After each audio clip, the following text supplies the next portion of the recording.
Candace Owens versus Cardi B. Baby, I really was probably living on a rock when that conversation happened because I really didn't see it. But when I did, I was like, what? I saw Candace Owens, on Twitter trending. And I saw that Cardi B was trending too. Apparently, they was going back and forth. Candace Owens had did an interview and she was talking about Joe Biden pandering and using Cardi B to do an interview. Like, this is his first interview. Nobody's been able to interview him. Like he's not done any big interviews. And then the first one he did was with Cardi B. Well, I think it was Elle magazine. And I really honestly did not watch the interview that Cardi B did with Joe Biden. I probably saw a couple of clips, but I couldn't watch it in its entirety because it came off as pandering. And I honestly have told people that I wonder what is the difference between Diamond and Silk and celebrities like Cardi B and other celebrities who are used for the Democratic Party. Like, I wonder, what is the difference? Like, yeah, we don't like Diamond and Silk. They be tap dancing and all that other stuff. But when you get someone like Joe Biden having a conversation with Cardi B about, stuff, economic stuff and all of these things, and I'm not saying that Cardi B is dumb. I don't think she is. I think she definitely appeals to folks who are regular, everyday people who have questions and stuff. But I think you can't sit up here and do one interview with one of these folks like a Cardi B and not do anything else with the folks who are asking real hard questions, who are really engaging and stuff like that. It's not necessarily just surface level. And find out what your policies are. Are you gonna lower taxes? Yes, let's talk about that. But let's also talk about other things that's facing the community. What are we doing with these tax money? You talking about that, but how's that affecting everyday people? Because taxes really don't affect everyday folks like that much. It does a little bit, but these girls girl, can we get wages up? And I'm pretty sure she had a conversation about that too. But it's more specific when someone really understands that, they expert on that specific conversation. And I do think it was pandering. I definitely think it was pandering for Cardi B to be interviewing Joe Biden. I did not like that Candace Owens said that Cardi B is illiterate. I think that was very anti-black. It was very ignorant for her to say that. Cardi B is not illiterate. She's not. She speaks two languages, if I'm not mistaken. It might be two, might be more than that. She's clearly not. She has an accent. She messes up sometimes when she says announced words or misspelled words, but who doesn't? English is one of the hardest languages. And this is a person who speaks two languages that I know of. So yes, she gon' not enunciate stuff perfectly. I don't. And neither do the girls on P-Valley. But that's just what it is. It's our dialect is different. Doesn't mean that we're illiterate. And that's very anti-black to say that. And y'all know I don't mind giving Cardi B her 1-2, hey girl, that was ignorant, this ain't it. Still disappointed in her saying that everything's not about race and having Kylie Jenner in that video. But I definitely think that it was pandering. I don't agree with a lot of stuff that Candace Owens was saying, and I don't even want to agree a little bit because I know that what Candace Owens is doing is she's trying to get some attention off of attacking Cardi B, and Cardi B is taking the debate because she's responded. Cardi B has responded and was, saying little stuff, and people was like, oh girl, you out here, talking about this girl's child, because I think Candace Owens is pregnant, and, Cardi B made a joke about your baby and your cooch out here talking about that dry puss singing WAP. And I do believe had that been the other way, Cardi B would have been pressed. She would have been upset. She would have been upset if somebody said something not directly about her child, but mentioning her child in a conversation that was derogatory towards her. And I think Cardi B definitely would have popped off. She would have been mad. She would have been ready to throw bottles and throw shoes again at Harper's Bazaar. But, Cardi B's not perfect either. She deleted the tweet. She deleted some of the videos that she did on her story. She was pressed. She was upset about it. It is what it is. But I think that Candace Owens was trying to get a rile out of Cardi B. And yeah, Candace Owens knows how to talk over folks. And she probably would be able to in her mind, outsmart Cardi B. That's what she does. Candace Owens is a snake girl. She's really good at deception. She's been deceiving herself for a minute and thinking she's a white woman of color for the longest. So girl, are you okay? Girl, do you need a break? But Candace Owens is the same person who was mad that folks was asking people to wear masks to come into Whole Foods. Like Candace Owens is just angry, just to brand being angry and being angry, which she has every right to be angry, but being angry for the white folks' agenda. And I can't take anything she says out her mouth real. I just can't take any of it because I know, like, girl, you pressed about a Cardi B, like, girl, you should be dragging Joe Biden, but you so busy trying to focus on Cardi because you want her to take the bait. That's all you want, girl. You've been thrown out. They didn't even mention you or had you at any of the RNC convention. Like, you was not mentioned. You was not there. Like, they cashed out to the side, girl. Like, didn't have you at all. What does that say? You and Diamond and Silk are starting to find out that no, they really don't care about you. Diamond and Silk was not in it. Like, Fox News even cut them off. Soon Diamond and Silk check gonna be running out too. Like, y'all got one thing to say something close to Black Lives Matter and them folks gonna pull the plug on y'all. So, Candace Owens, girl, go ahead, girl. Do your show, whatever show that is. I don't even know why folks even interviewing Candace Owens in the middle of a pandemic. Like, girl, is it worth it? So let's move on and talk about other matters. Let's talk about Odell Beckham. These two girls who've been out here talking about all the celebrities they've had sex with and all these kinky things they've been doing, have now interviewed some other girl. I cannot think of her name. Let me pull her name up real quick. So apparently it was Chief Keef's baby mama, Slim Danger is her name. And apparently, well, not apparently, in a video, in the interview, she was talking about that Odell Beckham likes to get some steam on his chest, and not the one with the water, but the steam that come out when you done eating food. And the girls they've been dragging it all day. They've been dragging it all day on Twitter, and folks like, oh my God. Like, I think some of the jokes are definitely, like, to me, a little bit funny. I don't think they're like harmful. It's just like jokes and stuff, but you know, I might be apologizing for this 2 months later. But a lot of the jokes were coming like from kink shaming. If Odell Beckham likes to get crapped on his chest, girl, so be it. I'm not gonna be telling like folks what's disgusting. Like, whatever you do is you. Okay? Like, I'm not gonna tell us to get out this box just to build another box. Like, girl, if that's what you want to do, I'm not going to tell you that it's nasty or whatever. That's what you do. They ain't got nothing to do with me. Ain't got nothing to do with me. Like, folks thought doggy style was nasty. Folks thought head was nasty. People thought eating, like, you might not ever do it. But what is the purpose of you coming out saying that it's nasty? Like, what do you get out of it? You feel empowered by saying that it's nasty? Like, that's the things I'll be like, what do you get out of saying it's disgusting and you would never do that, knowing that you don't want to do it? Like, what power do you get out of that? Yeah, it's funny for us to laugh at it. You know, girl, like Sting, like Cleveland Browns, like all that. But to be out here saying that it's nasty, like, what do you get out of saying that it was nasty? How does that empower you? Does it make you feel empowered to be out here doing something that's, you know, not what they, I don't know. It was just really weird. I was just like, but the jokes, some of them, I ain't gonna lie, I did laugh at, but I won't retweet none of them. But some of the jokes were funny, girl. Some of the jokes were funny. It would surprise me. A lot of these folks out here into different type of things, and girl, it is what it is.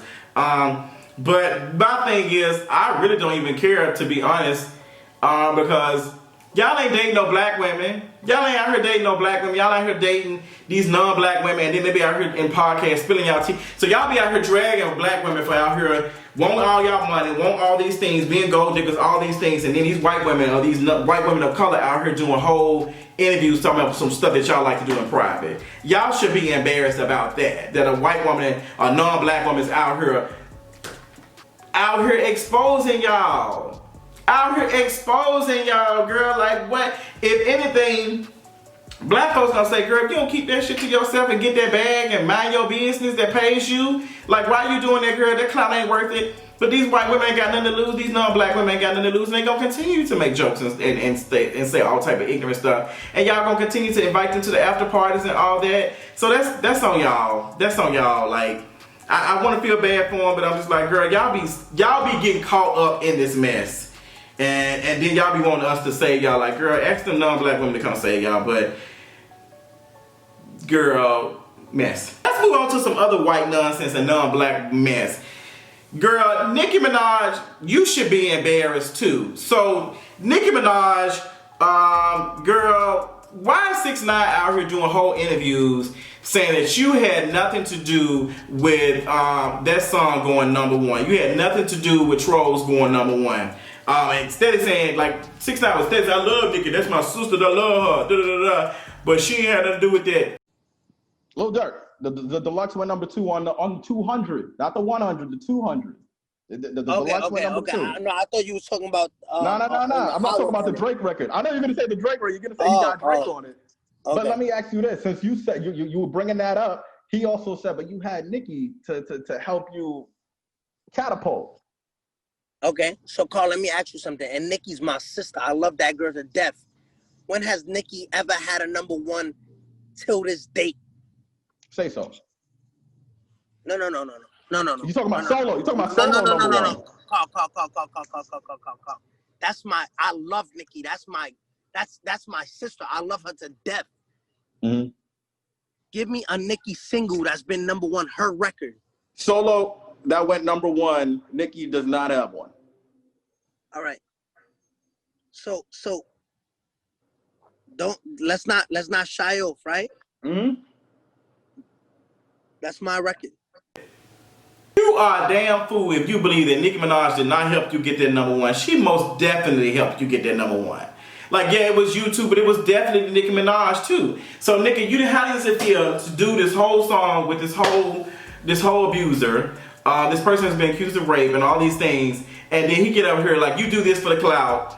Because that's all it was. It wasn't like you needed the money. You just did it for clout. You just wanted to do some music with somebody who was popping. No matter what piece of your soul you was going to give away for it. You do that. And now this man is out here saying that you didn't even help him get number 1. And he was out here. It don't even say featuring. It says it says 6ix9ine, Nicki Minaj. Like, I'm so confused. It's both of y'all songs. I'm confused on that. I'm really confused on that. But what you expect from this person out here who is non-black out here saying the N-word, and Nicki Minaj out here doing songs with him. Girl, bye. Mess. So, Nicki, that's what you get. Moving on. So, let's talk about some other stuff, girl. What else we got on this list? Tyler Perry being a billionaire, honey. Let's talk about it. So, Tyler Perry is, I think Forbes, said that Tyler Perry is now worth $1 billion. Oh my gosh. And the girls were talking about it. They was like, oh my gosh, black this, like black. Oh my gosh, we are saved. This man is worth $1 billion. Like, oh my gosh. And I'm looking at these folks like, representation politics is going to be the death of us. Like, it is going to be the death of us. Like, we are just so focused on being represented. Like, that's all people like, represent me. Like, I just want to be seen. It's just like, at what cost when it's harmful to other people? Now, y'all know I'm not a fan of billionaires and millionaires. None of them should exist. None of these folks should be hoarding any amount of those wealth. Like, none of them should be hoarding that much wealth. And people seem to think that a person like Tyler Perry is self-made, like he's self-made himself in $1 billion. And people, oh well, the white man do it. I want to eradicate the whole system of the white man. So why are you even telling me about that? I'm not judging this. Like, the white man is not my barometer of truth. Like, they out here doing. So should we be out here colonizing countries and stuff because they out here doing it too? What are you saying? What do you say? That's not my barometer to judge what is right. I want to eradicate their whole system needs to be torn down. So why? I don't get that. So people think that Tyler Perry became a billionaire just by out here selling DVDs and doing movies. No, he's got this $1 billion by underpaying folks and out here doing stuff in Atlanta that's making him even more money. Like, there's so much stuff that's going on in Atlanta with Tyler Perry buying that land for cheap and out here being anti-union, not paying his workers a fair amount of wage. And let's even go back. Let's talk about the folks who were in these plays, because y'all seem to think that Tyler Perry put a couple of folks on. Baby, if them folks, them actresses and actors from original plays ain't out here eating with 6 figures a year, I don't want to hear it. If every person that has ever played in Tyler Perry plays, every one of them should be doing good.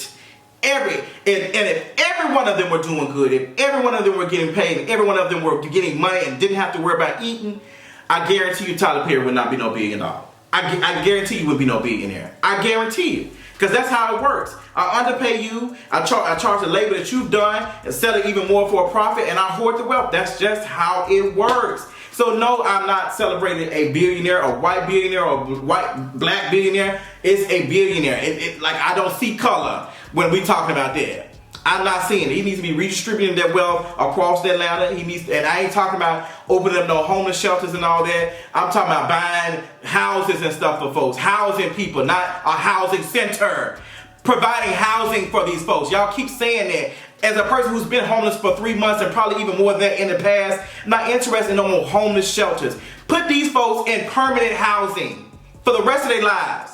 That's what you need to be doing. Not providing a homeless shelter so they can send folks away and say that you can't bring this and that in here, or you can't stay here past 9 o'clock in the morning, you got to go be looking for a job. House these people in permanent housing. That's what I want to do. So I'm tired of y'all out here thinking that these billionaires out here, Tony Stark and philanthropists and all that, when they out here branding themselves as philanthropists, when out here with hoarding wealth like that, girl, y'all crazy? I'm not celebrating no billionaire. Never will. Never. I'm not. Wanted to be a billionaire, all of these things. But once I started researching and understand how these folks hoard this wealth and realize that I am closer to being homeless than being a billionaire or a millionaire or even 100,000-aire, it's realistic because I've already lived that life. I've already been homeless. I've already experienced housing insecurity.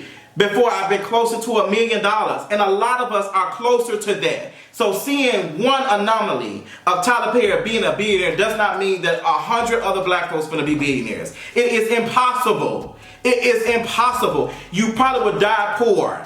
That's what we're talking about. A lot of people are dying poor every day. Look at the COVID numbers. Look at who is out here dying at higher numbers than any other race. These are the folks that are the essential workers out here putting themselves in harm's way to just live, to be able to have food and clothes and housing, and still being punished if they are late and they can't pay it. So no, Justin is no way, shape, or form interesting in congratulating a black man for getting $1 billion. No. Girl, I had to sip my water on that one because, girl, I was a little pissed, but bring it down. Let's talk about it. What else is going on? Girl, Tamar Braxton and the drama with her boyfriend. I don't even know his name. I don't even care. Like, I'm tired of both of them. So Tamar Braxton's apparently, girl, her ex-boyfriend or boyfriend this week is out here filing restraining orders on her, and we don't know what it's from. Ain't nobody telling us what it's from. It ain't been named. We just know it's a restraining order. What's his name? David. I don't know how to pronounce his last name. Not even gonna try to say it. This is the same person who's been around Tamar doing her suicide attempt, and also the same person who was calling 911, telling the 911 dispatcher about, you know, the TV show and the stuff that's going on with the network. I don't know what's going on, but it's getting extremely weird. It's getting extremely weird. I am trying my best to understand how Tamar is, I just feel like that this whole thing, I feel like Tamar's life is a reality show that she wants to sell to a network. Like, it's just always something that's just like, what? It's just not making sense. And this whole thing with David makes absolutely no sense at all. Like, how do you go from being there for, like, now you get a restraining order? Like, it's just, oh my God. We're going to see her on couples therapy next year. I guarantee she's going to be on the next season of couples therapy if she haven't already. Girl, but that's it, girl. Moving on. The Kardashians have announced that this will be their last season coming up on 2021. There will not be no more Keeping Up with the Kardashians on E. It really doesn't matter because they've amassed so much social capital that it's so powerful that it's really more like money to be made if we do it separately. Like, we can all command $1 million contract deals. So what does it look like us giving it to one network? We can all out here make our own coin. That's all it is. They probably tired of doing it. They've been on what? How many seasons? I have no, like 16, 17 seasons. Never watched, never will watch, not interested in the slices. I'm not interested in watching these white women do any of that. I'm burnt out, tired, delete, capital, just, girl, control, alt, delete, out of my life, period, shut down. And I was just seeing some folks get up, I don't know what it is with gay men wanting to be in love with these white walkers like that. I just don't get that. Like, they be out here gay. Oh, this is the longest running show. First of all, the Keeping Up with the Kardashians is not the longest running reality show.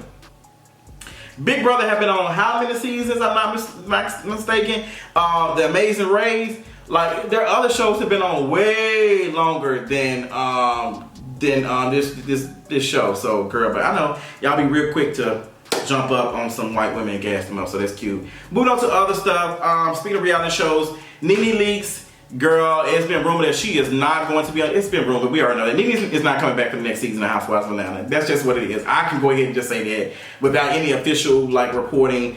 She's not coming back. Cynthia Bailey even came out and said that she has not done any filming. She deleted her Instagram. Nene deleted her Instagram after one of the other girls from the other shows had said that Nene was fired and she wasn't coming back. Like Nene is pissed. That's her money. Like Nene was making $1 million something off of being on their show, and the network don't want to pay her no more. So they just gonna cut her off the scenes. And this is what people say they do. They just limit their scenes and say, okay, well, girl, instead of $1.5 million, we're gonna give you $600,000. And they gonna say no. And they say, well, girl, we ain't firing you off the show. You just didn't take the contract. So that's how it works. We gonna lowball you, and then you gonna not want to be back. We gonna offer you a contract. That's why she's been negotiating this contract for the longest, because it wasn't the number that she wanted. And they've already filmed probably like 6 episodes already during the pandemic. But that's just that on that, girl. I don't know what to say.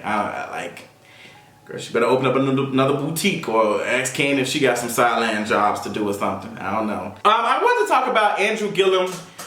So we in the rebrand, reconnaissance, whatever you want to call it, period of Andrew Gillum's life. Not reconnaissance, girl. So he's doing an interview with Tamar Hall, which is Tamar Hall be landing some interviews, and come to find out, I think she's moving her show to OWN network, which makes sense. But they're going to be doing an interview at sometime. I think, when is it coming out? Girl, I don't know. When is the interview coming out? I think it's probably the next couple of days. Has it already came out? So the interview is supposed to be on the 14th of September. I'm really not interested in watching it. I just really don't care. Like, I really... I already know what's about to be said. He's going to probably blame it on the drugs and all of these things. And, you know, it's not going to be talked about. I seriously doubt that the whole gay thing is going to be talked about. I think he's going to probably try to blame that on drugs. And I'm just not interested in hearing nobody try to blame it on drugs. Like, girl, you probably had an attraction to the same sex, and it's okay. It's okay, girl. You didn't ask to be in this world. You didn't ask for this box. They can put you in it. But, girl, like, I'm not interested in folks trying to blame that they wanted some white box on some stuff, some white stuff. Like, girl, you was like, all these black folks get exposed by white folks. Like, I'm really confused at how y'all be getting exposed by white walkers. That ain't making no sense. The math ain't mathing. Stop messing with them. Y'all so addicted to them. So I hope you got some therapy for that. But I like Andrew Gillum. I like him, but I'm just like, I don't know about this interview, girl. I'm really nervous about it. I'm just really nervous about it. But, you know, his wife standing by his side, she probably know the rumors is that she knew what it was. She ain't pressed about it. She ain't leaving that man. As long as her bills getting paid and her children getting taken care of, she don't care. But I'm just not interested in us being sold a dream that Andrew Gillum and his wife are in a happy, committed relationship, and she's standing by his side and everything is perfect. Like, girl, it's just, I don't want to. I don't want to believe that your man was laying up with some white walkers and they took a picture of him with, like, girl, you should be angry. I'm pissed off for you. Not because he was laying up with the same sex, because he was laying up with white walkers and he got embarrassed and embarrassed you and your kids. Being around these white folks, like, and it was intentional. You ain't telling me these white folks didn't do that. You ain't telling me. There is no need for interracial relationships in this new decade. It's just not getting... Girl, I don't know. I'm finna lose some followers over there because I know some of my friends gonna be pressed and I really don't care. But these white folks just continue to prove themselves. Like, this type of stuff, like, girl, what? And when I say white folks, I'm talking about white people as a whole. I'm collecting and grouping all of y'all. Whiteness. That's what I'm talking about. So no, because for me, got you racist, no way for me to be racist. I don't hold any power, girl, besides me and her talking shit on this video. That's it. But I just, y'all are dangerous. Y'all are very dangerous, and I just don't trust y'all. I be on Twitter, I be seeing some of my followers be flirting with white folks. I'm like, girl, please stop doing it on my timeline. I'm very uncomfortable. It's triggering for me. But y'all be wanting y'all hoes colonized and stuff, so. and y'all think y'all getting reparations for dating white men. So girl, white women or whatever, just do whatever. Go ahead, girl, do your show. So girl, I gave y'all a segment Kingeries video, 2 videos long. We had a lot to talk about, getting y'all a long, okay?